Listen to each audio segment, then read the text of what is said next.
సమాచార హక్కు చట్టం అమలు చేయని అధికారులపై చర్యలు తీసుకుంటారని తూర్పుగోదావరి జిల్లా కలెక్టర్ ప్రశాంతి తెలిపారు.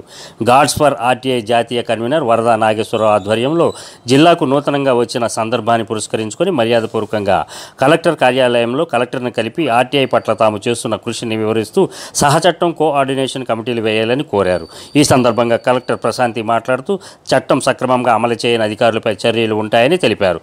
ఈ కార్యక్రమంలో గాడ్స్ జాతీయ కన్వీనర్ వరద నాగేశ్వరరావు, మహిళా కన్వీనర్ ఆకుల విజయభారతి, రాష్ట్ర కన్వీనర్ డాక్టర్ పివిబి సంజీవరావు, జిల్లా కన్వీనర్ దామిశెట్టి నాగరాజు, కమిటీ సభ్యులు Cherukuri Nageswararao, RTI student youth club members Cheerla Seetharamanaidu, Akula Satya తదితరులు పాల్గొన్నారు. ఆఫీస్ సంబంధించిన రికార్డు అంతా కూడా పబ్లిక్ ఎవరైతే పిఏఓ ఉన్నారో పిఏఓ చదివి పెట్టారు. అది ఎక్కడ రావట్లేదు.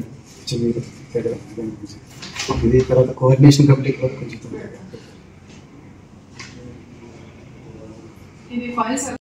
కోఆర్డినేషన్ కమిటీ జిల్లాలో అది గతంలో కూడా సర్టిఫికేట్ కూడా మేము ప్రజెంటేషన్ ఒకటి ఇచ్చాము. వెంటనే దాన్ని రిఫర్ చేసేది. ఆ తర్వాత ఏంటంటే సెక్షన్ 5152 ప్రకారం ప్రతి ఆఫీస్లోనూ ఆర్టీఐ బోర్డు ప్రైమరీ ఆర్టీఐ అది పెట్టాలి. అది 5152 ప్రకారం బోర్డులు పెట్టాలి. 413 ప్రకారం అంటే ఆఫీస్కి సంబంధించిన రికార్డు అంతా కూడా పబ్లిక్ ఎవరైతే పిఏఓ ఉన్నారో పిఏఓ చదివి పెట్టారు. అది ఎక్కడ రావట్లేదు. ఇది తర్వాత కోఆర్డినేషన్ కమిటీ కూడా కొంచెం